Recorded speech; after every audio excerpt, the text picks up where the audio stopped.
Bonjour à tous, bienvenue sur la chaîne YouTube Wildsteer. J'ai le plaisir de rencontrer Rémi Camus, que vous connaissez sûrement, qu'il a brillé sur l'émission Wild de M6.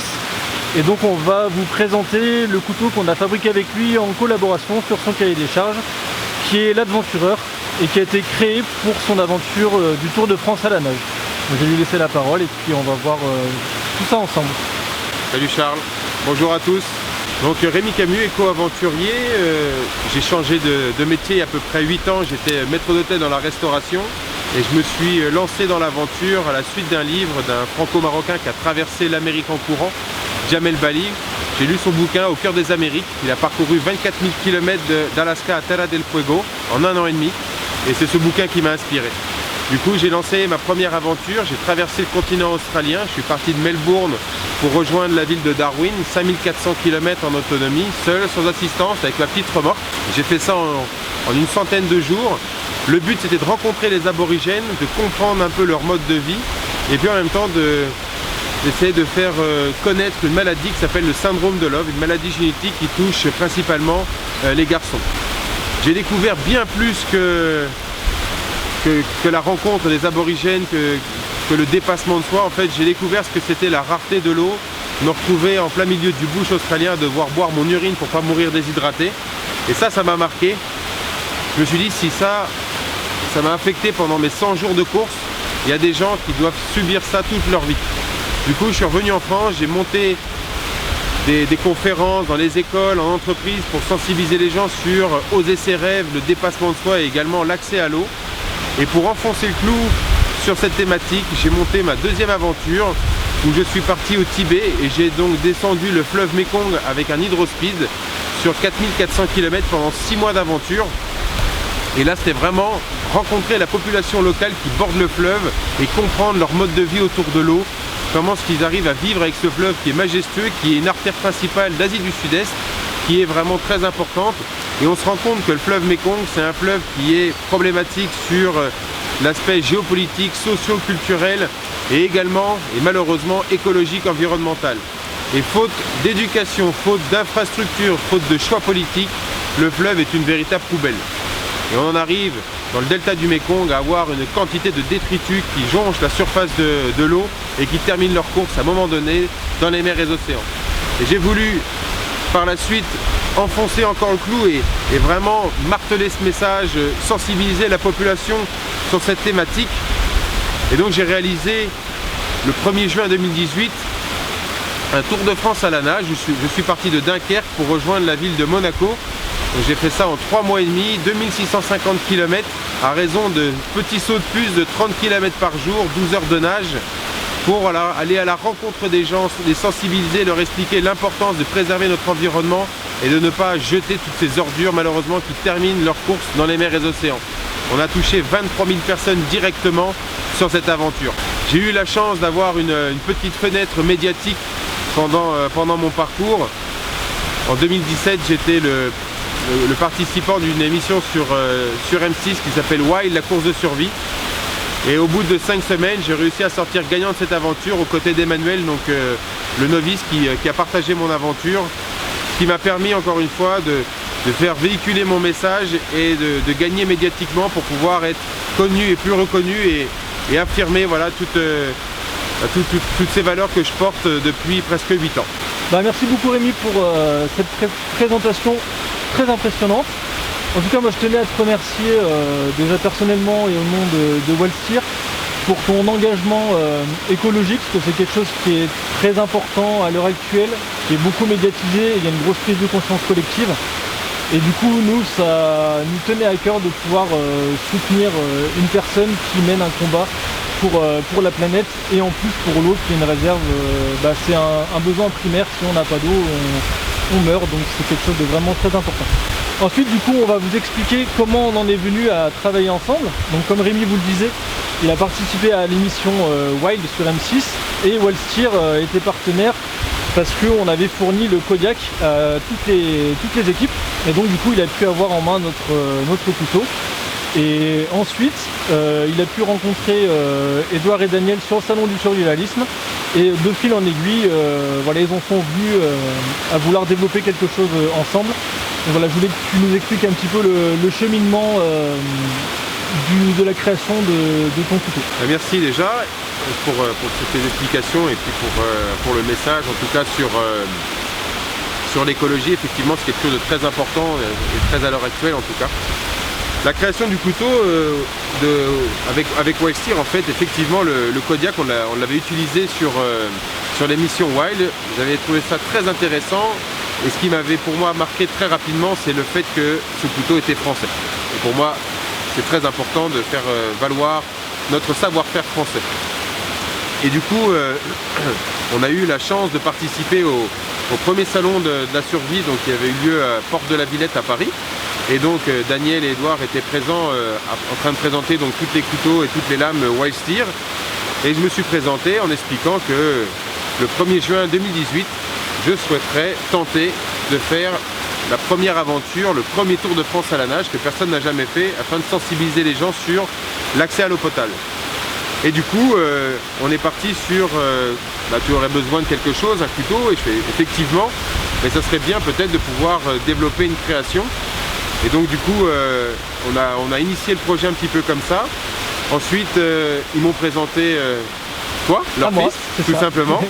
Et on a donc collaboré sur une lame, quelque chose qui soit assez simple à manier, assez léger. Bon, celle-là, elle a déjà servi, hein, parce qu'à côté, je suis formateur en survie, donc le couteau, on lui en met quand même plein la figure. Pour moi, un couteau, ça doit être utilisé. Donc on a essayé de dessiner une lame qui soit assez légère, au niveau assez ergonomique, qui soit pas trop épaisse, pas trop fine, qui puisse avoir plusieurs caractéristiques, une prise en main assez simple. C'est toi qui m'as aiguillé sur le type d'acier au début pour pouvoir l'utiliser. Donc là c'est du N690, on en parlera sûrement beaucoup mieux que moi, j'imagine. Mais je ferai une petite récap technique après. Mais honnêtement, vraiment une lame très appréciable à utiliser. Le couteau il est assez épuré en fait, on a voulu faire quelque chose d'assez assez long, pas très épais. Quand on regarde, en fait j'ai pris les caractéristiques du Kodiak au début et je l'ai diminué au niveau de la largeur. L'épaisseur également a été un petit peu réduite. Le Kodiak est un tout petit peu plus fin, on est en 4 mm, mais la lame est beaucoup plus large en fait. C'est ça. Ouais. Et après on a réduit un petit peu l'encombrement pour le rendre un peu plus compact et on a fait un manche totalement différent et on a épuré l'arrière pour le rendre vraiment typé survie, outdoor, tout ça. Voilà. Donc on a juste rajouté un emplacement à cet endroit juste pour le fire steel, pour qu'on puisse utiliser la pierre à feu et allumer notre feu. Ensuite on a sur le dessus, moi je m'en sers principalement pour bâtonner, pour éviter que le bois il ripe lorsqu'on vient essayer de récupérer la fibre sèche à l'intérieur des bois qui sont complètement trempés. Et puis ensuite, cette partie-là, je ne sais pas si ça a été, on l'avait pensé comme ça, mais moi je l'ai trouvé très utile pour pouvoir dépecer les animaux. Voilà, c'est exactement ça. Ouais. Et poser le doigt sur le dessus sans qu'on vienne complètement à riper et à perdre entre guillemets, la mobilité et puis la tenue du couteau. On a rajouté sur ce couteau des emplacements, on vous montrera juste après, pour fabriquer une lance qui peut être très pratique pour pouvoir soit atteindre un animal, soit alors déplacer quelque chose lorsqu'on ne veut pas y mettre la main. C'est ce que j'ai toujours dit quand je pars en aventure, notamment lorsque j'ai fait l'Australie. Un bâton d'1 mètre vous permet de savoir où est votre zone de vie et la zone de la mort. Ce que vous tenez d'un côté de la main, c'est votre zone de vie. Ce qui est à l'autre bout du bâton, ça peut être la mort si vous touchez un serpent. Et donc ça peut être très pratique lorsqu'on a un couteau de pouvoir toucher quelque chose sans y mettre la main. Et ensuite on a la paracorde qui permet d'avoir un bon grip, honnêtement. Et en plus, comme celui-ci, il a été travaillé depuis presque maintenant. Ça bouge plus après. Il a presque une année. Il a tellement été travaillé que du coup la paracorde ne bouge plus et elle est vraiment très agréable. Elle est stabilisée en fait quasiment. Et au pire du pire, si j'avais vraiment besoin de paracorde, je crois que Daniel m'expliquait qu'il y avait 2,85 m. Ouais, on doit être sur quelque chose comme ça. 2,85 m, donc on peut défaire le couteau, défaire la paracorde pour l'utiliser. C'est pas forcément l'utilisation première que l'on a avec cette paracorde, c'est vraiment pour que ce soit un manche et avoir un grip assez important. Mais si pour X raison on a besoin d'une paracorde, on a la corde à son endroit. Donc on arrive à avoir, je vais pas dire 3 choses sur celui-ci, les 3C, mais on a la corde, on a le coupant et on a la combustion.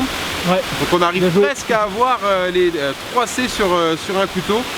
C'est son avantage, c'est que voilà, c'est quelque chose qui soit assez léger. Et en plus de ça, on a réussi à créer un couteau qui est pas trop cher au niveau gamme. Franchement, il est plutôt abordable.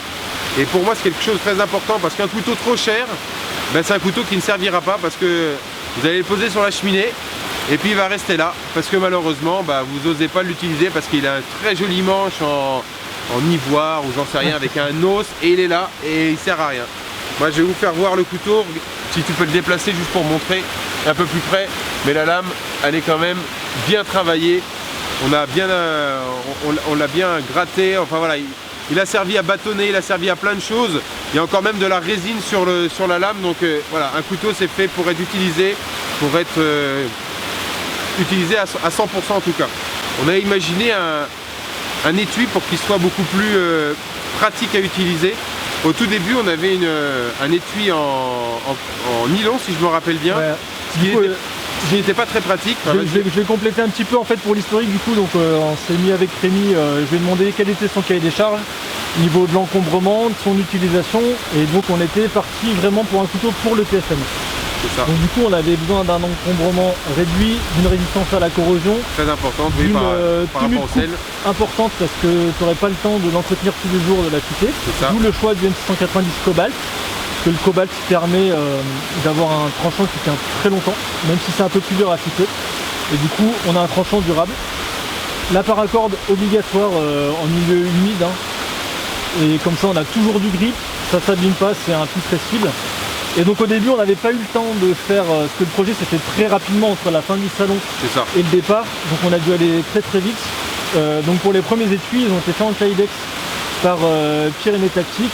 On en avait fait un orange qui servait dans l'eau éventuellement pour le prendre en secours, le voir tout de suite, et un autre terrestre avec la petite pierre à feu dessus.